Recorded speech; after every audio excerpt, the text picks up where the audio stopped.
કેમ છો દોસ્તો? મજામાં? જો અમારા બાપુ ને જુનેદભાઈ ને આ અમારા ભાદરનો ભીમો ને અમે બધા જાય ભેગા થઈ ગયા. શું કામ બાપુ? કહુરમાં ને ભાઈ ગરમી તો નેક્સ્ટ લેવલની છે. એટલે આવી સુંદરી ઓઢી ઓઢીને પલારીને બેઠા ને પંખામાં બહુ કંઈ દમ છે નહીં. આપણા તડકો ફૂલ છે ને મોજે મોજ બાપુને ખાલી થઈ ગઈ ને અમારે હજી 2 દી અહીં રોકાવાનું છે. એટલે પ્રોગ્રામ લેવાનો હે. આપણે લાઈક અને શેર કરી દેજો અને ફોલો કરી લેજો. ચાલો મળીએ. તો ભાઈ આ ગાડી છે ને બાપુએ અહીંયા વાંકાનેરથી લીધી. તો ગાડી કેવી લાગી એ કોમેન્ટમાં કહેજો તમે.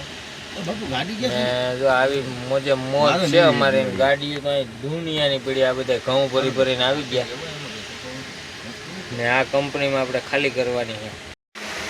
તો ભાઈ હેડી છે બાજુમાં. તો હેડી ખાઈને મજા કરવાની હે. હેડી હે કેલા ખડ હે ભેહન ખવડાવવાની ને નારેલી ને નેક્સ્ટ લેવલ છે. પણ એનો તડકો ભાઈ સહન નથી થઈ એમ. તો ચાલો મળીએ એક નવા વિડીયોની સાથે. જય શ્રી રામ.